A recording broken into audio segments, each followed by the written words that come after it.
Broadcast for shooters, hunters, and gun enthusiasts. This is the Firearms Radio Network. The bandwidth for this episode of Gun Guy Radio is sponsored by Patriot Patch Company. PatriotPatch.co.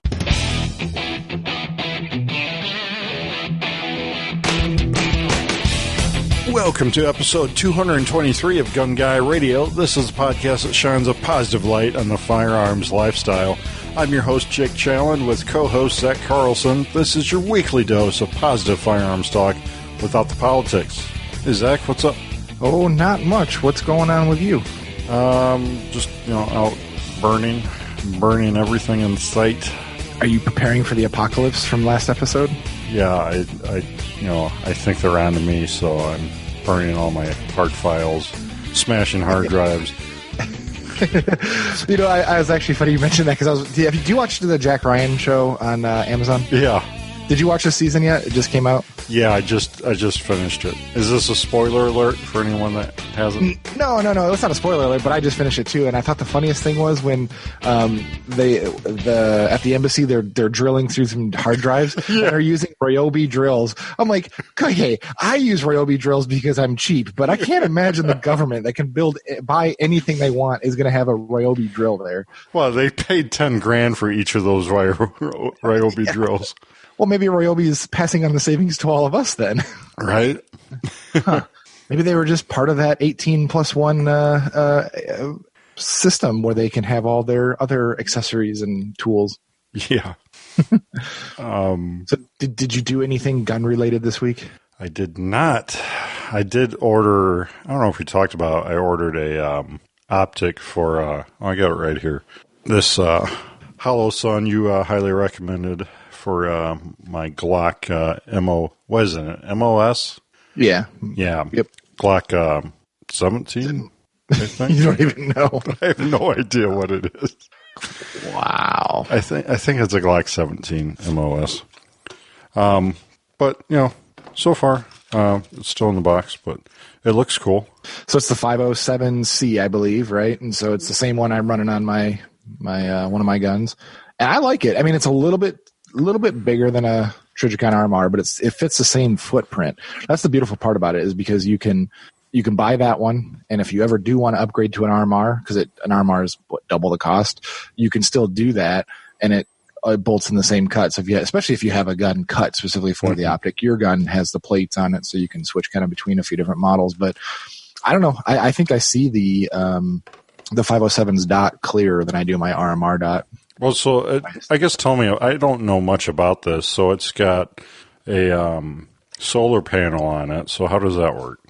I don't think it actually keeps it charged. I mean, you might be able to pull the battery out of it and work it, but it's I think that one has the circle dot reticle, so you can hold the down arrow, the minus key on there. You can hold that down, and it'll change between the dot only, the dot and a circle. Mm-hmm. I think you could do circle only, I believe too, but it's basically if you want like an EOTech style reticle or not.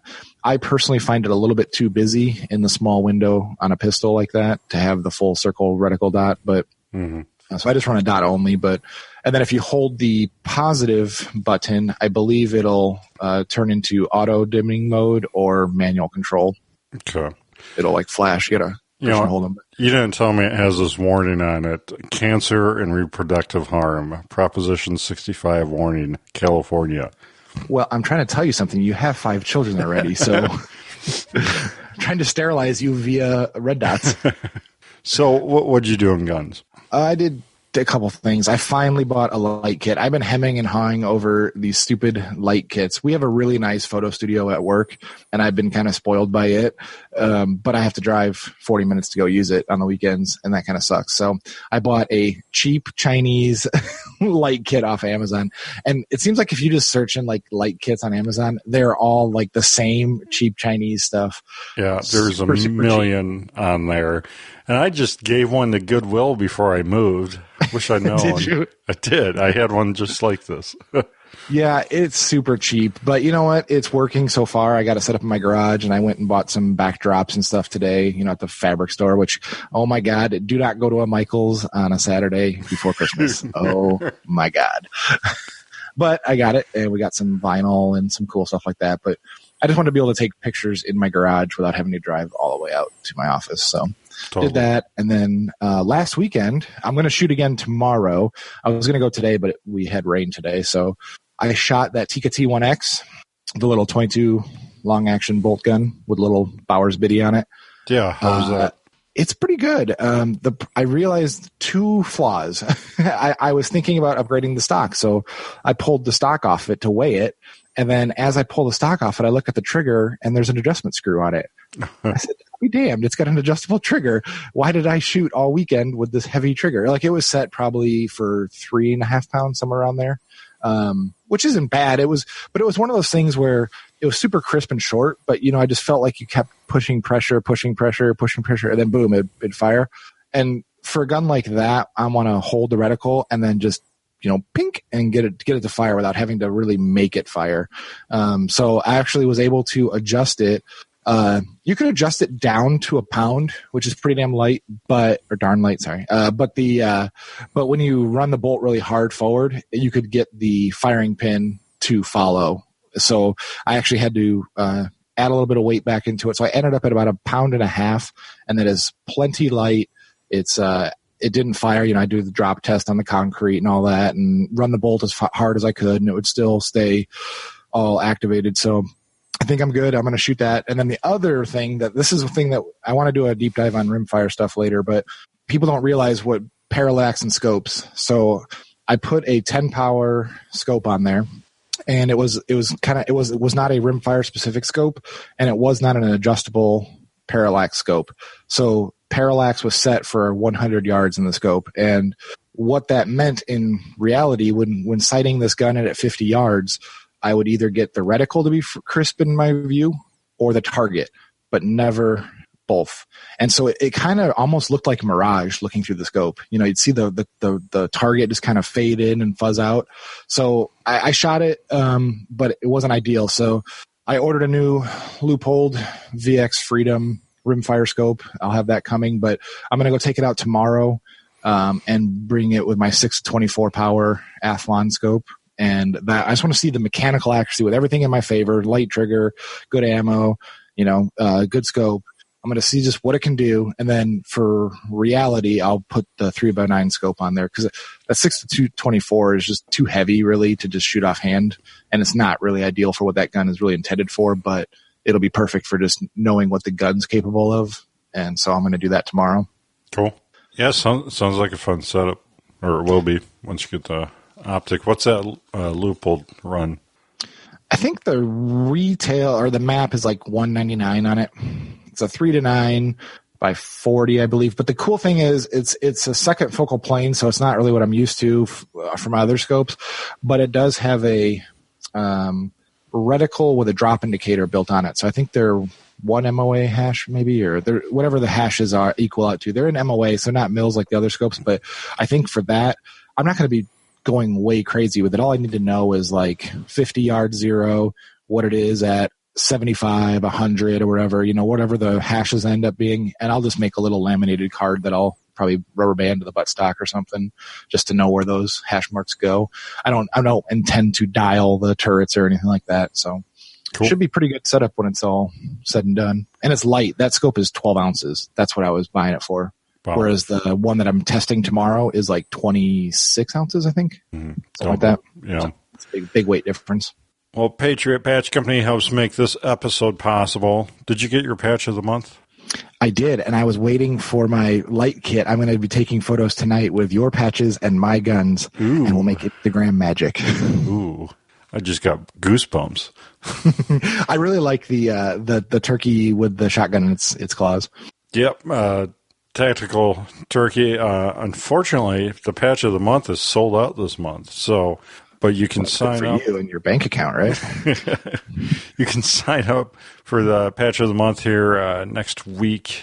We should be dropping December's design in the next week for the Patch of the Month. Unique design, artwork cards, stickers to your mailbox each month via Patriot Patch of the Month Club. And also come out with some awesome new leather patches. And then leather, yeah. Like biker patches? No, they're some of our classic designs on American raised, American made leather, and they're pretty cool. They're laser engraved. They're Velcro back though, and they're going to be dropping here in about a week and a half or so. Oh, that's awesome! I'm curious to see what that looks like.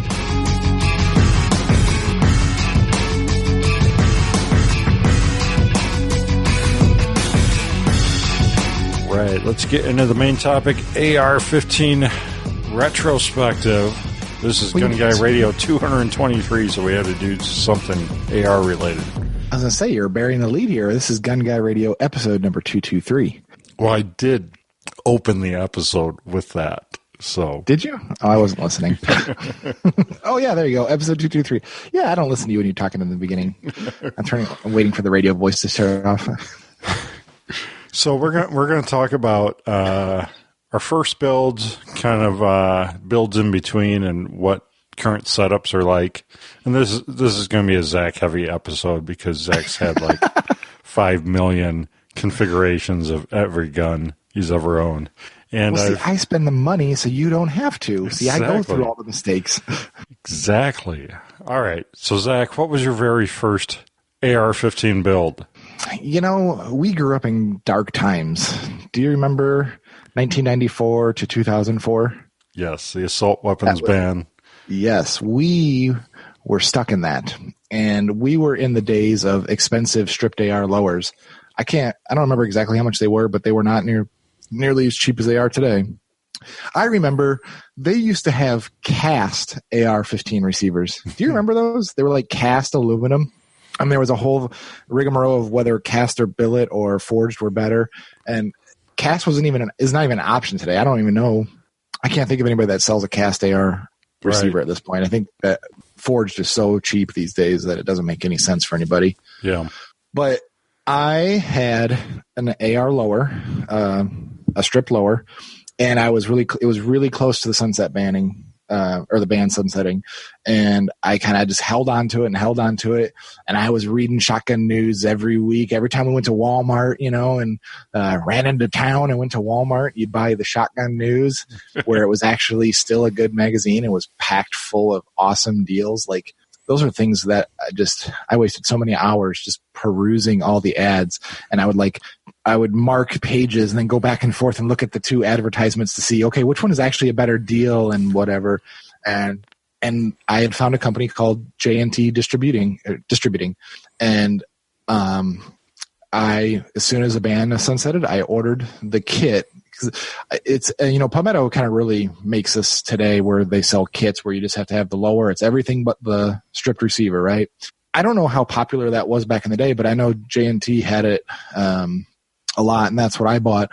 So I remember buying a 16-inch, plain Jane, hand guards, fixed carry handle, collapsible stock. Like, it was the classic, know nothing else better kind of gun, and it was awesome.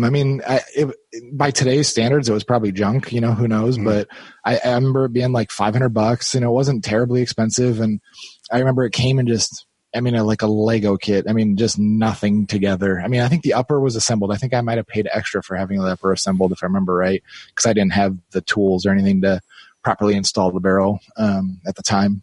And I still remember putting that together on my parents' coffee table in the middle of the night, and just it was an adventure. And I like that gun a lot. And actually, the funny thing is, I actually now know the owners of J&T. That's Double Star. The guys down in Kentucky. So I like those guys a lot, and I always like telling them every time I see them, it's like, hey, you were my first AR. They get sick of it about the first time, but the first time was fun to tell them that. But so that was my first one. I think I sold it pretty quickly thereafter. I actually remember selling that gun to another person in Illinois, and I think I mailed it to them. And he said it showed up in the box, and the barrel had poked out of the end of the box. He said the mailman gave him weird looks. Do you remember about what year that was then? That it was right when it sunsetted, so 2004. So had you already lived in Utah and came back at that point? I believe so. Yeah, I think so. Yeah. So I wonder, because that's about the time we started shooting together. Yeah. I wonder if we shot that out at my dad's place. We might have. I know I had a picture. I actually have a picture of it in a scrapbook with me shooting it at the range in Rochelle, that private range up that Clinton Gun Club in Rochelle. So I remember it back then. So that's the only record I think I have of that one. But what about you? What about your first one?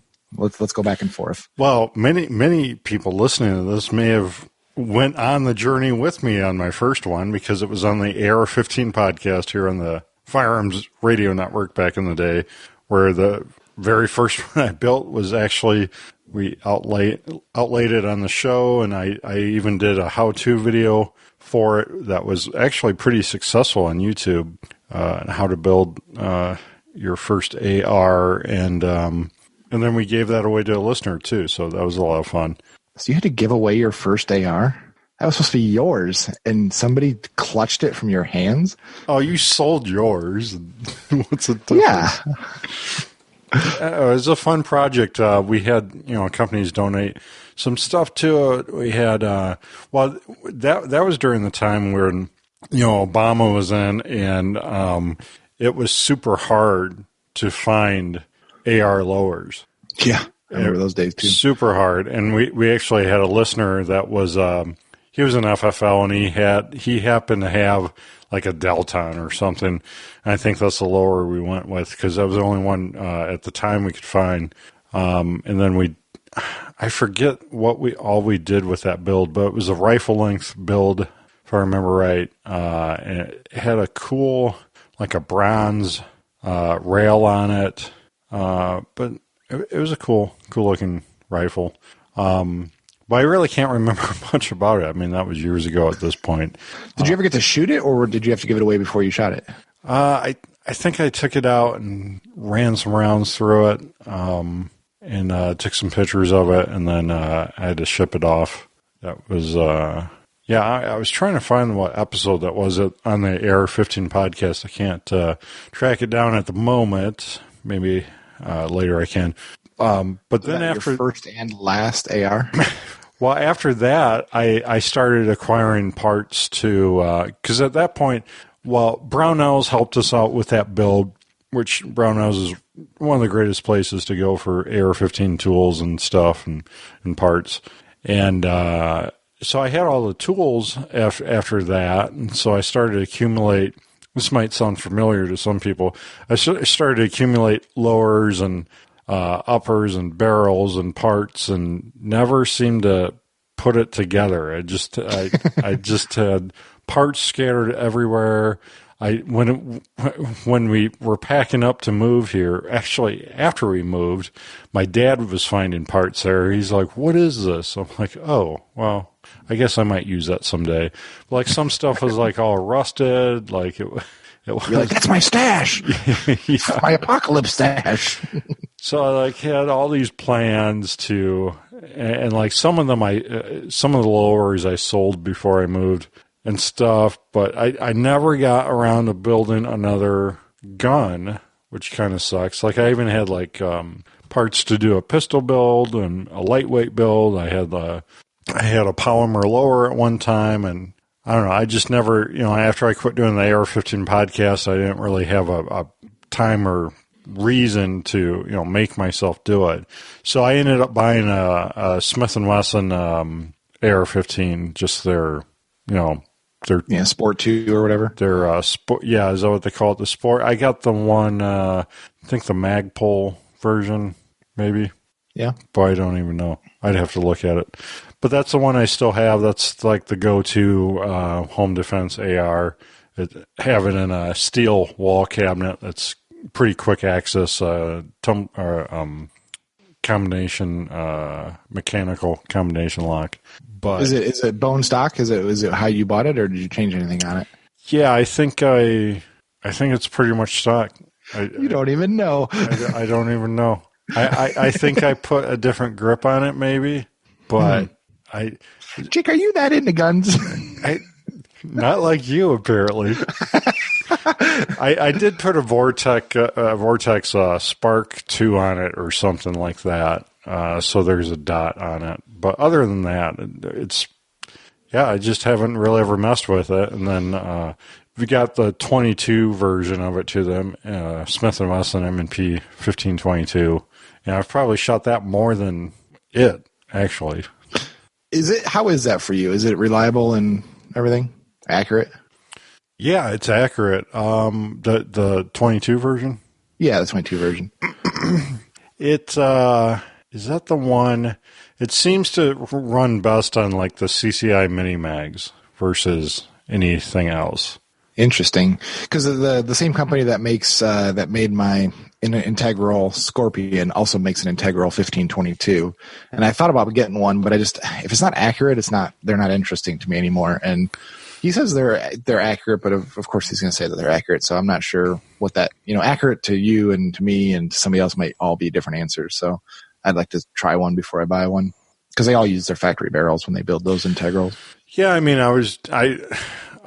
I guess I never really did accuracy tests on it or anything. I just shot steel at 50 yards with it, and you could, ping steel with it all day long. So that's all I wanted it for. Yeah, makes sense. I don't know. I think you're the average AR-15 owner. I mean, like, that's what I remember. Hank, he bought one of those Sport 2s, I remember, as well, and they work just fine. That's the beautiful thing about it, is it works just fine by itself. You don't have to touch it or do anything to it unless you want to.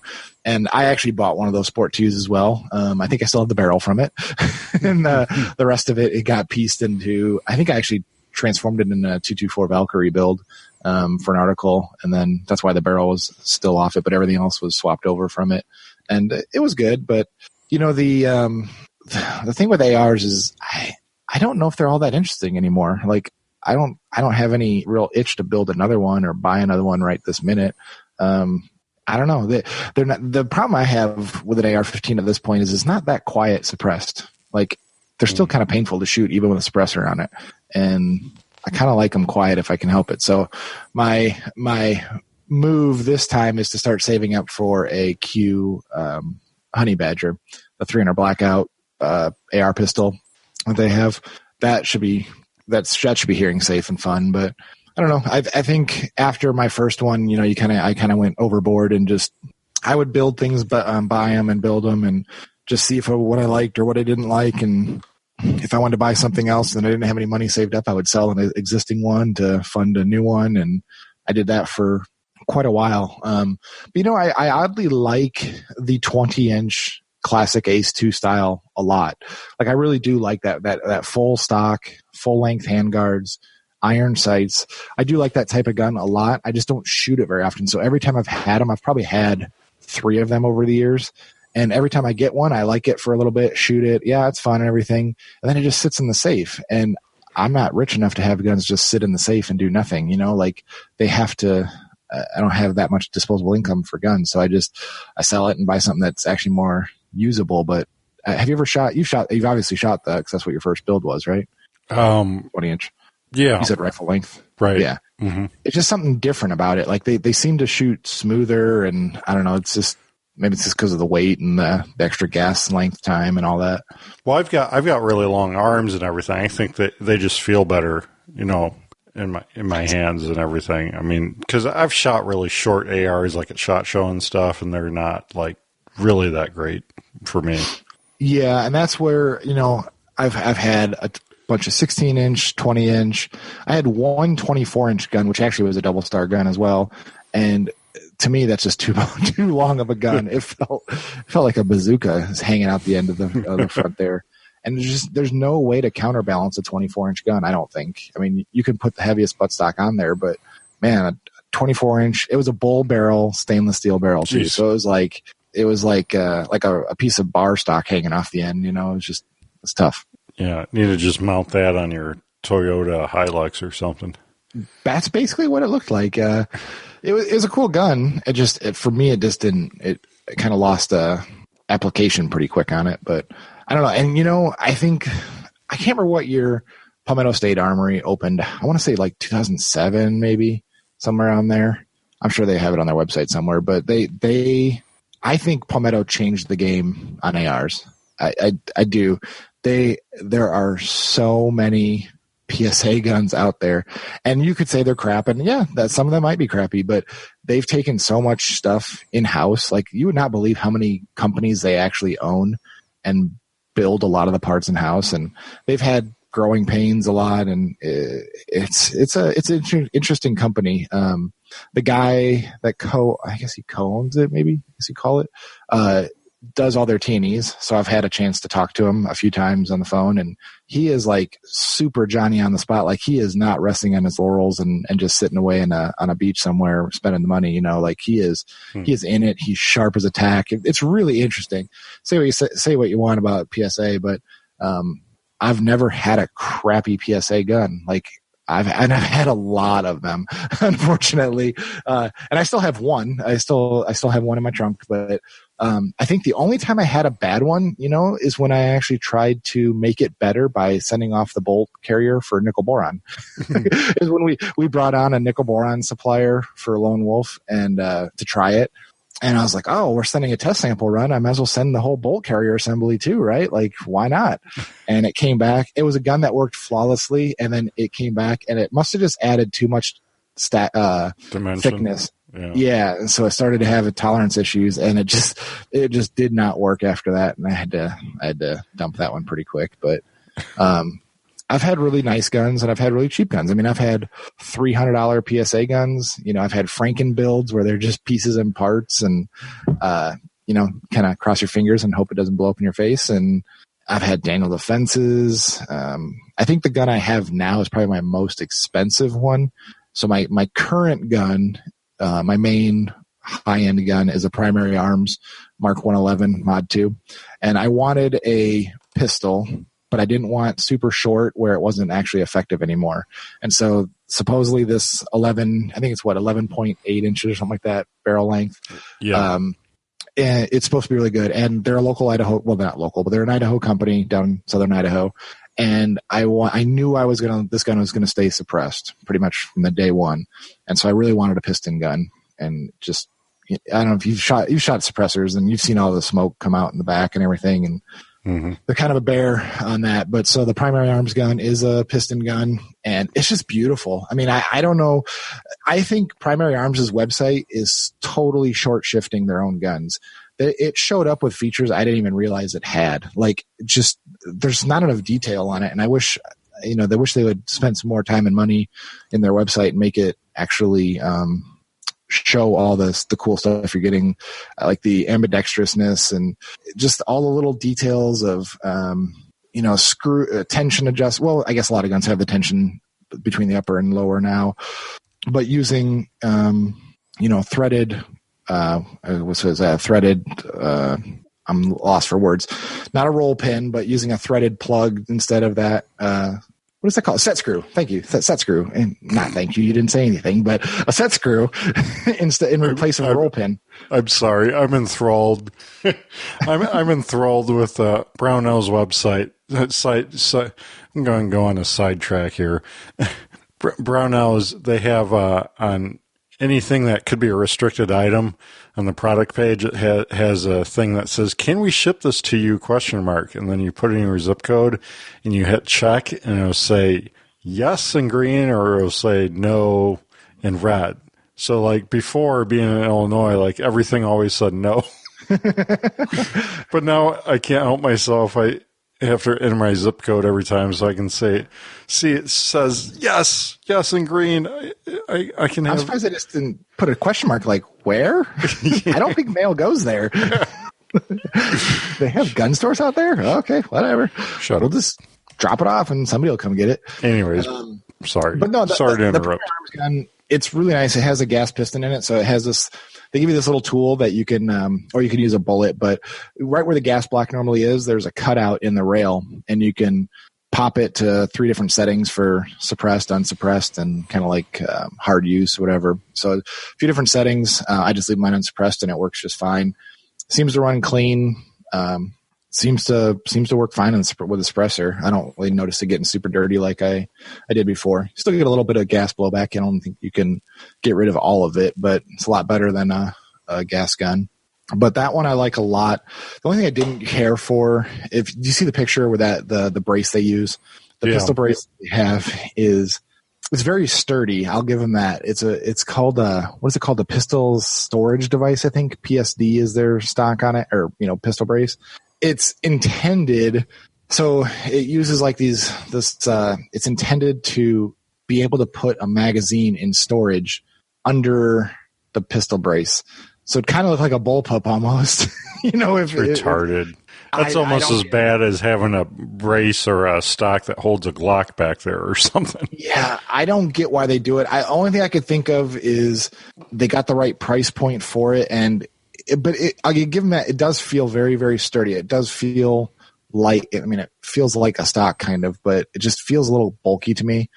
So I pulled that off and I put a SB Tactical SBA3 brace on there. I love the SBA3 brace. It's adjustable, uses a standard carbine buffer tube. Great. I've got it set up with a VTAC padded sling.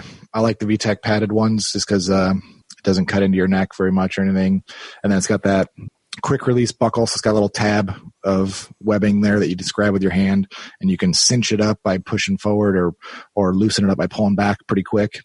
I like that, so you can get it sucked up. It's a standard 2-point sling, but you can get it where cross your chest, kind of hold it tight against you so you're not flopping around very much. I decided to spend some money on lighting on this one. I had never really spent that much on flashlights and everything. For a long time I just kind of used a regular pistol light. And I ordered a flashlight. We'll talk about that too. Oh, okay. All right. So this one I did a Surefire M600 dual fuel. So it's our 1500 lumen flashlight. Nice. Scout body on it. So it has a standard clamp rail on it, but I ended up buying the Arisaka M-Lock offset mount. So on the other thing with the primary arms, their rail system, it has a combination rail up front. So it has M-Lock and Picatinny in the front. So it's kind of weird. But I was able to just screw right to it, that M-Lock mount, put the light on there. And for a while I had an IR laser on there. So I used a Surefire dual switch, pressure switch, so I could activate the IR laser or the flashlight. I've since taken the IR laser off and I just run the flashlight on it. And so I just have it, I actually moved it. So I just used the tail click capper with my thumb, just push forward in it. Just as easy for me when I'm only running one thing. That gun, I keep the Innovative Arms Grunt suppressor on it pretty much 24/7. That's a suppressor I've got back in like 2011, and then I just never did the Form 4. It just kind of sat in the safe at work. And so I finally did the paperwork, got it, and so it lives on that gun. That gun, originally I bought with it was an ACOG, and I've had ACOGs, multiple ACOGs over the years, and I really do like them. But I tried a LED version this time. So the LEDs, it's still a 4-power, still has the similar reticles and everything, but instead of having the tritium up top to light up the reticle, have you seen a lot of guys put like black tape over the tritium tube to or the fiber optic tube to, lessen the intensity? The LED version just has a rolling, a switch to change the intensity and brightness on the reticle, which is pretty nice. And I think it uses standard AA's if I remember right. So I had that on there for a long time. 4-power scope on a little gun like that was pretty good. But once I pulled the IR laser off and I realized how much lighter it got, I'm like, why am I even burdening this gun with a heavyweight optic? So I pulled that off, and I'm just running a 1-minute RMR. So Trijicon RMR on a Trijicon riser mount. But this one is their 1 minute of angle dot size. So like on my pistol, it's a 3 1/4 dot. This 1 minute dot is just a smaller dot. So it lets you shoot a little bit more accurately or with more precision where the dot doesn't cover as much of your target, at yardage. And that worked really good on a rifle. or well, I guess it's technically a pistol, but an AR pistol. And then the primary arms comes with a pretty decent trigger, but I already had a JP trigger kit laying around, and that kit is adjustable and a super short reset. Really nice trigger kit. I really do recommend them. So I'm running that on that gun. So that gun all in is pretty expensive. There's no way around that, but it's one of those guns I don't think I'll sell. I have no reason to sell it. I don't think there's anything that I can do better with that gun, maybe accessory wise, but definitely not the gun. I think the gun is perfect for what it does. But that's my main nice one. Cool. I mean, can shoot better than you can, I'm sure.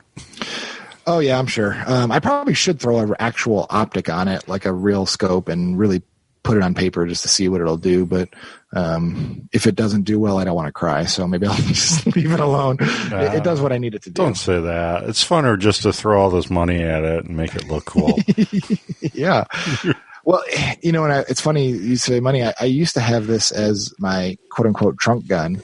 And then I thought, man, if somebody breaks in and steals this, there's a lot of money sitting right here. So I'm going to keep that one in the safe. And so I actually got a different trunk gun, and I got a PSA gun.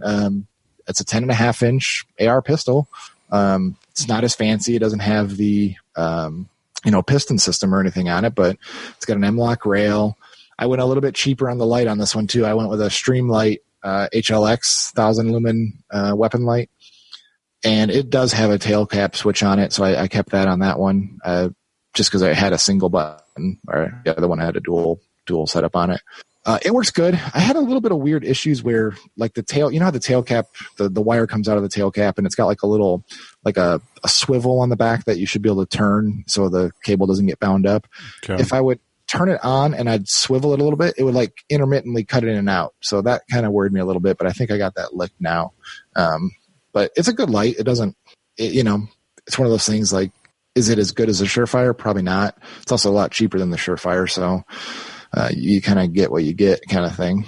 And then that one, I didn't use the air socket mount. I went with the standard M-LOK Magpul offset mount.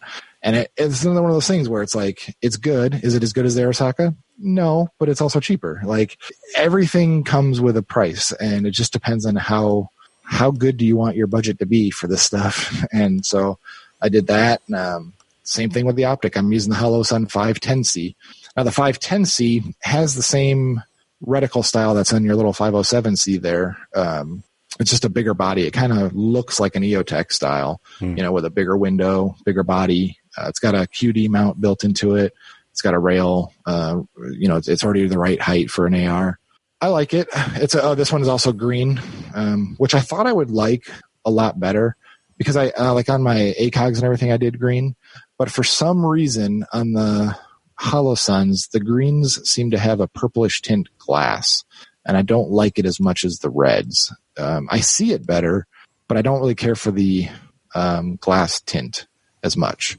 So if I were to buy a new one again, I'm not going to buy another green one. Does a purple glass tint make you feel uncomfortable? Maybe. Well, the other problem with it really is if you look at the glass and you see the reticle, there's like a little square around the reticle. So wherever the circle is, if you box that in with a square around it, that shows up you could see it in the glass. And I think it's a reflection from the circuit board below that's being projected up on the glass. And it's very slight, but I don't have it on my red ones. So I don't know if it just something with the technology of the green reticles comes with that. So given the choice, I would pick a red one at this point. I have not tried their new gold dots.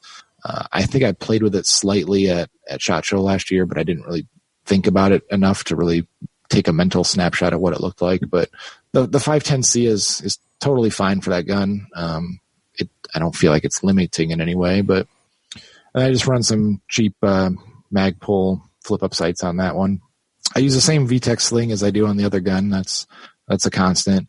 But the SBX brace, do you remember the SBX brace? Do you remember, I think that was like the second brace that SIG introduced. The first one was that big one that had like the big collar on it and everything.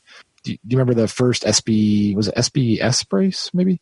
It was the original one. It was it was all rubber and very clunky looking. Sure. Well, this SBX was supposed to be the new improved slimline version. So it just had a rubber sleeve, and then it came down in a nice thin rectangle of rubber.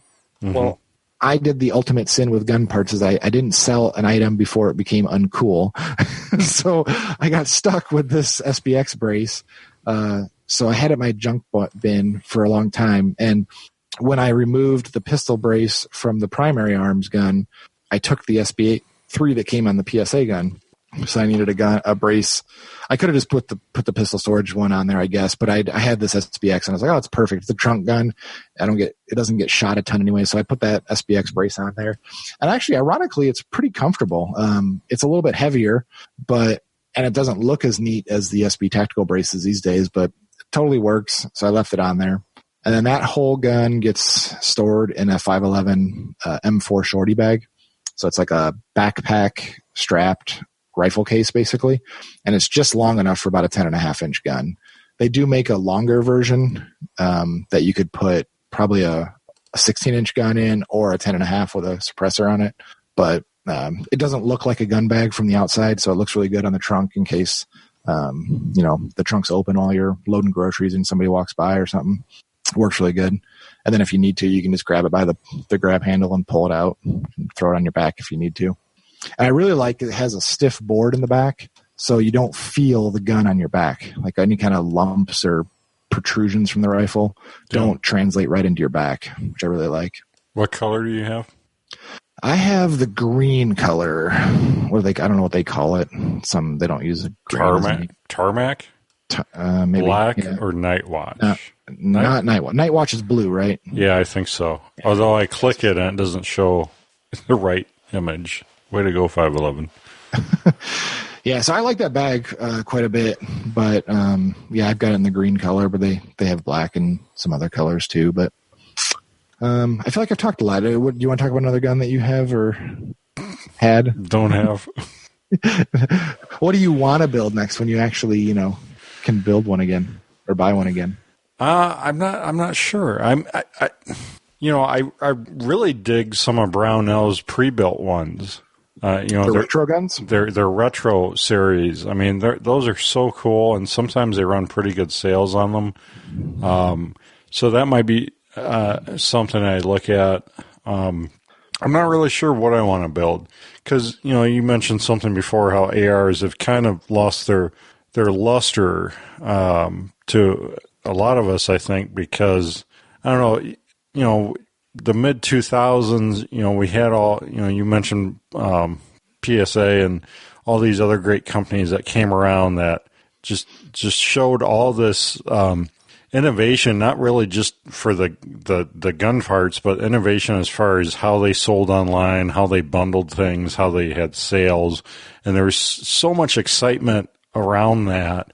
And then all these great companies, to go along with that, had all these great new products too that you never could have before because of the assault weapons ban. Because we had 2, 4, or 5 years there of lag time before while the ban sunsetted, and then these new companies popped up, and then things really started ripping and roaring there, and then we had gun ban scares and everything, and so then everyone started to buy everything up that even looked halfway like an AR or an AR part, or had AR in the name, or had zombie in the name, or anything like that. And so everything became super scarce, but it was a lot of fun too, because you saw all the that was also the same time when social media really came and exploded, and so you could see what people were doing online. Not like before when we, like you said, you get the shotgun news and you sit down with your buddy and look at this old black and white looking paper for sales, and then dream about building something. But I don't know, everything kind of changed. It was kind of almost the golden years of the AR there for several years, and then we got a non-democratic president, And so fears of bans and everything went away, and it's crashed the AR-15 market and all of our hopes and dreams with it, I think. I don't know. Well, the thing is that you can still get whatever you want. Like, there is so much stuff out there. It just is not that interesting to me. Like, I remember when you were talking about the Obama scares and all that, I remember thinking, oh man, if they are going to ban them, I want a good one. So I bought a Daniel Defense, I think a V7 or whatever, lightweight. It was an expensive gun, and it was hard to get. Like, I had to get on a list with Daniel Defense just to get it. And I remember coworkers buying like Radical Firearms guns, and they're like, oh, they're like $500. That's a deal. And you know, it's just like, okay. I remember a guy at work bought like 3 Wyndham weaponry guns, and it's like all these little no-name companies could just sell their guns at top. Well, Wyndham Weapons is not a no-name company, but like the lower name companies could sell their guns at a premium just because you couldn't get anything else, and people were like happy with it. But what that did was it created a slump when there was not a fear for that, and then everybody had already bought their ARs and they overpaid for them, so they can't sell them for anything anywhere near what they paid for them. You know, it's kind of like just very soft, and I think it's still very soft. Well, everyone got burned out on it too. I think it was part of it. Because, I mean, I did with the AR-15 podcast. That's partly why I never really got back into it. I lived and breathed AR-15s, every week for, weeks and weeks and years on end. And now I'm just like, I don't know. I want to get back into it, but it's hard. I think if you approach it with a purpose in mind first and then build everything towards that purpose, I think it goes a lot easier. Like in your area, I think you could build a really awesome prairie dog AR. Like you can make it either in like 204 Ruger or some of those cool hot new calibers for Farmans, and like build everything and with that in mind. It kind of makes it a little bit more fun, I think. Well, I need a coyote gun. So yeah, that would be one I could work towards. And then, off air, you and I had talked about maybe someday we'll go hunting or prairie dog hunting or do something like that. That could be another route we take as well, do like a prairie dog build. But yeah, I think the first thing I need is something for varmints, definitely coyotes, because there's a lot of coyotes out here. Yeah, I actually almost, there was one running I left work one day this week and running by the golf course. Thought it was a dog at first, and then I got up on it. It was right next to me, and it was a coyote running right down the road in suburbia. And I thought, I'm going to jump out. I got this M4 shorty bag in my car, got an AR ready to go. And I actually started to slow down. I looked up, and there was a guy in the car with his lights on sitting in the car. So I'm like, he'll call the cops on me. So I didn't stop. So when you shoot a coyote in town on a golf course, do you yell "for" first?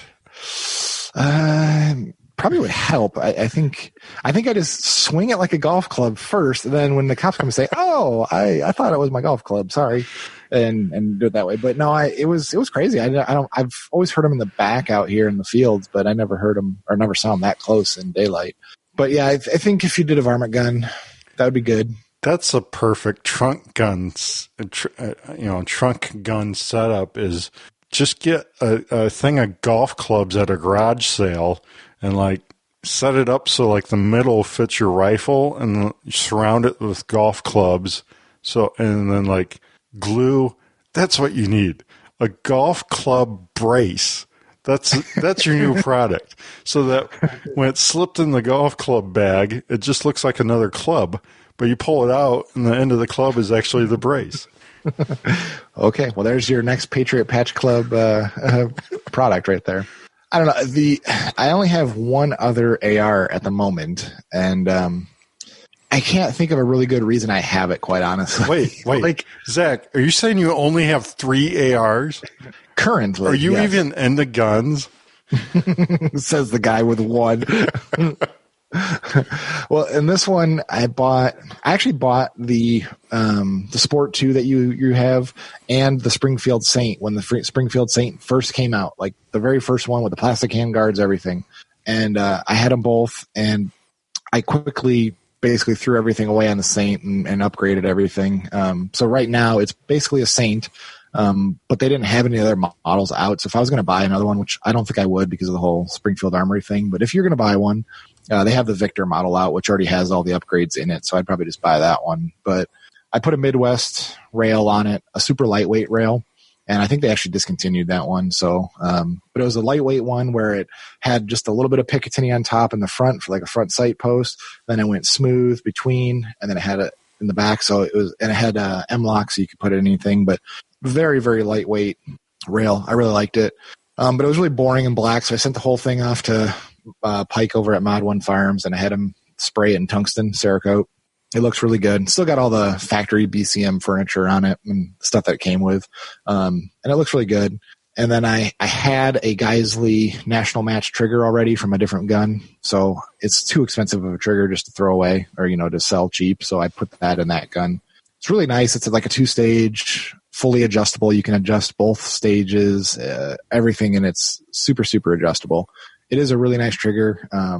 And then I had this Vortex Diamondback Tactical 624 scope from a different article. So I had it, and I'm like, well, what do I do with it? So I put it on this gun. So I basically have a 16-inch fancy gun with a factory barrel. So I don't know how accurate it really is. I think I think it's about a 1 MOA gun, but it's decent. It's pretty light for what it is. Yeah, it's not bad. That's a good gun. It's a good gun. What I would like to do with it, but I don't know if it's actually worth the money, is to pull the barrel out and put like a Proof Research carbon fiber barrel on it. And then it would be like an accurate, super light, full-size gun. Mm-hmm. But I don't know if it's worth the barrel price. The barrel would cost more than everything else on the gun. So it's one of those deals. But I did have, for review, I had a Christensen Arms carbon fiber AR-15 in. And that gun was awesome. It had a 70-75 upper and lower, and then it had a carbon fiber 16-inch barrel and a carbon fiber handguard. And it was awesome. I mean, I liked it a lot. I used it for the thermal article because the thermal was so heavy that I wanted a lightweight gun underneath it to kind of offset the weight to make the whole package not too cumbersome. Yeah. So I could do that. Christensen also makes carbon fiber barrels that you could buy.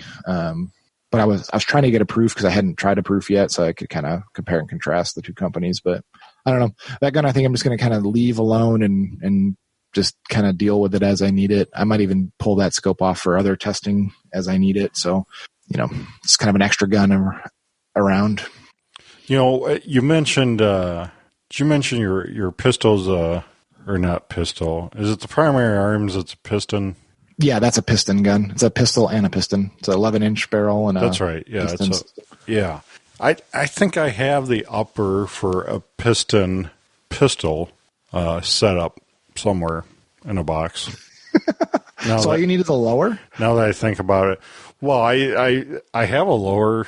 I have a lower in another box in another safe somewhere. I mean, I have parts. I mean, come on. Are you like one of those old ladies that like hides money in like pants pockets in your closet, and like, so when you die, like your kids are going to throw away all your clothes and all your money's going to go with it? Yeah. Yeah. I think I have some barrels with my ice cream in the freezer.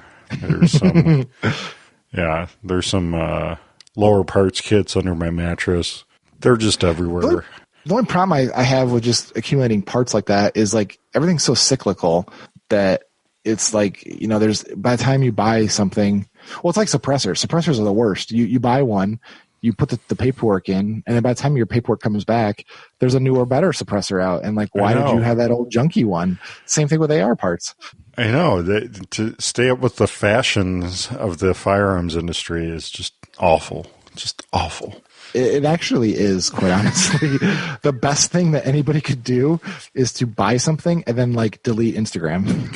Because that's the problem. I see that stuff. I'm like, ooh, that's cool. Ooh, that's cool. I want that.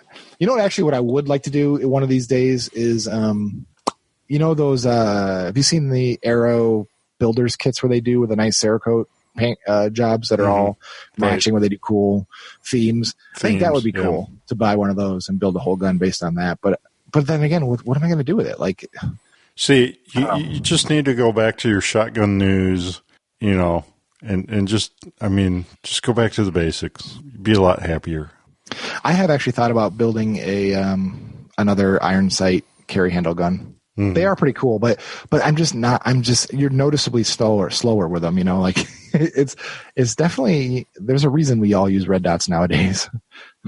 Well, you just need to put a dot on it. Didn't they have the carry handle ARs in the Jack Ryan show? Oh, they were terrible. Weren't those terrible? Red dots on top of the carry handles. Yeah.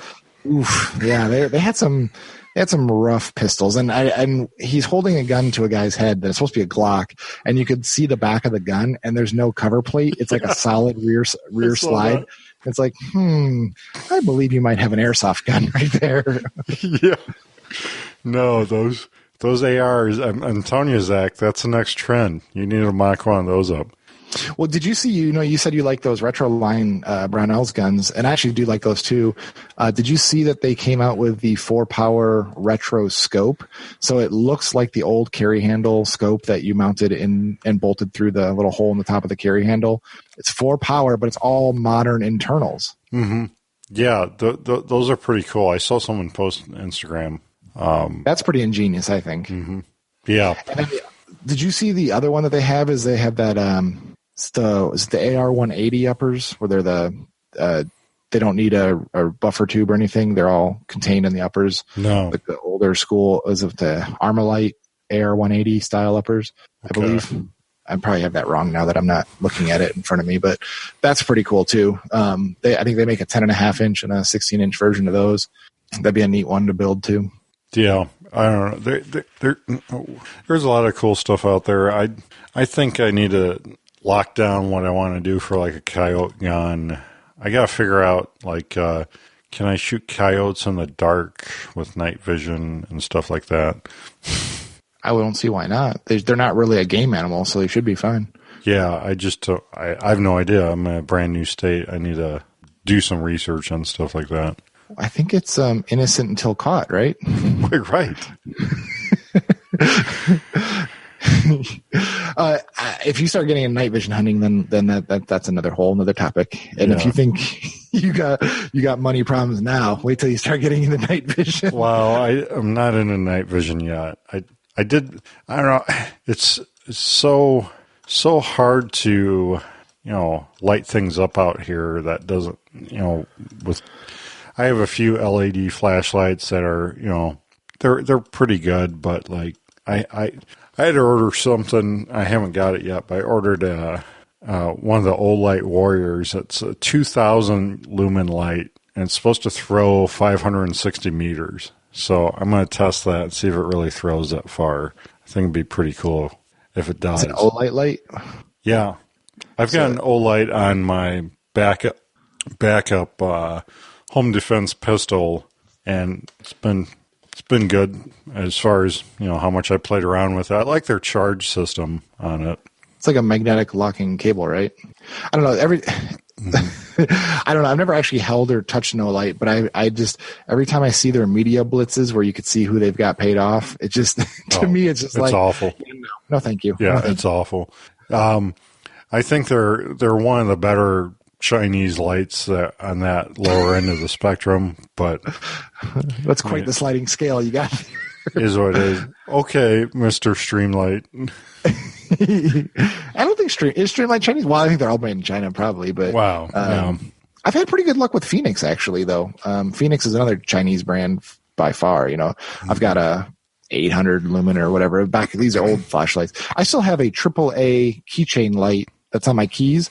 I've had that for almost 10 years now. And I think I've only replaced the battery a couple times. Like, that's the problem with cheap flashlights is they drain the batteries when you're not using them. I've got a drawer full of flashlights in my garage that I don't even keep batteries in because every time I'd go to grab one, it'd be dead. Like those Costco 4 packs of Duracell lights or whatever. Junk. Well, I've got a $400 American-made light here that is junk. I had it going for warranty once for a bad tail cap switch internals, and then it went out, like a year later, and I just haven't had time to get it warranted again. But I like it. You paid $400 for a flashlight? Well, I'm not going to say the brand on air because they gave this to me. Not at all thrilled for something that costs so much money and is supposed to be touted as so good. So now I'm just like, right, I'm going to find what's cheap and what works. Yeah, I'm actually happy with the Surefire and the Streamlights and all that. I've never had any problem. The Phoenix I've never had any problem with, but I don't know. ARs are one of those things where I think if you just buy them to have them, I think they're too. Here's the problem with them. I think they're too expensive to fire just bullet hosing and just playing with, like just doing mag dumps. Like back in the day when ammo was cheap, it was easier. But nowadays it's what, 30 cents a round at least, like for the cheapest stuff, I think. Mm-hmm. So to me, that's just too expensive just to be mag blazing and have nothing to show for it. Like, okay. Well, and I mean, instead we've gone to throwing all this money at them and Instagram blazing them, right? Yeah, you never have to fire a gun. You just take a picture of it. That's funny when you say that, because scrolling through Instagram, you probably see, I guarantee you a lot of these people don't fire these guns. Yeah. Oh, yeah. I guarantee it. I mean, there's somebody that takes really beautiful outdoor pictures, because these days you can tell somebody that is using like an iPhone with portrait mode versus a real actual SLR camera, because like the trigger guard hole will not be portrait moded on an iPhone because it can't tell that's a hole all the way through. And beautiful pictures. And they were posting this beautiful AR-15 long range setup for like a couple months. And then finally they posted a picture like this week, I think, that said like, I can't wait to work up some loads for this or take this ammo out to shoot it. And I'm like, you've been taking pictures of this thing for months and posting it like you're out on your walkabouts taking some pot shots, and you've never. Oh, man. All right. Whatever. As long as it looks good for the gram, man. That's all that matters. I don't know how they're converting that into money, but okay. What, you're not, you don't real life Instagram. That's not your, what's that meme where you're Instagram model and a Call of Duty sniper? That's your real job. Yeah. No, I haven't made my millions in Instagram at this point. Still hoping. All right. We want to wrap up the 223 episode. Final thoughts? Were that your final thoughts? Yeah, everybody should have at least one, but one of them will not do everything you want to do with an AR-15. So you need at least 2 or 3. Or if you're Jake, 1 and a bunch of parts somewhere. A bunch of parts strategically placed.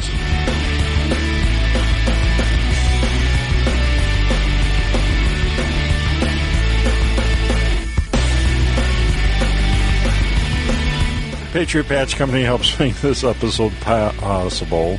Check out the Patch of the Month Club at patriotpatch.co.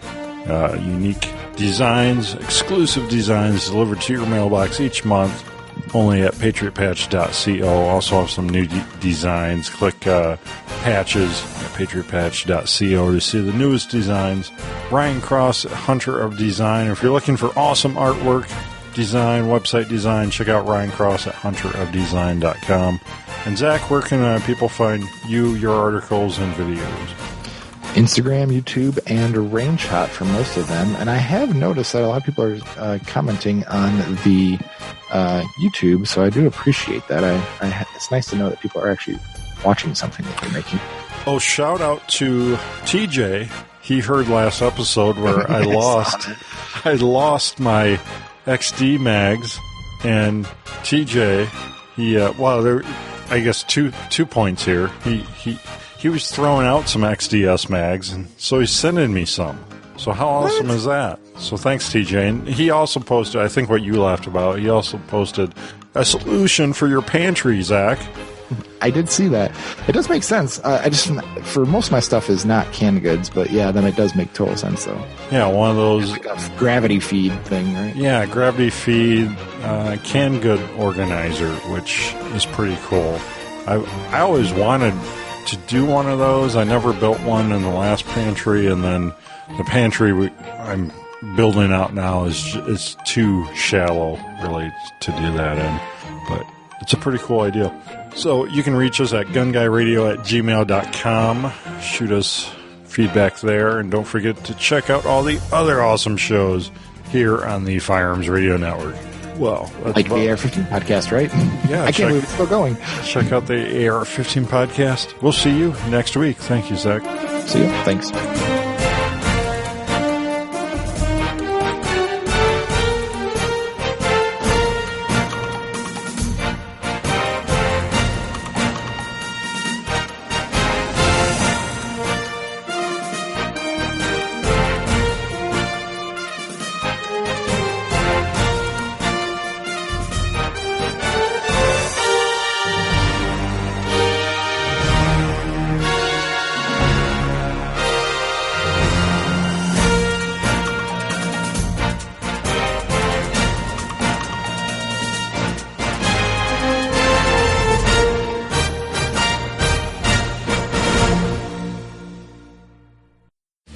This has been a production of the Firearms Radio Network. You can find more information at firearmsradio.tv.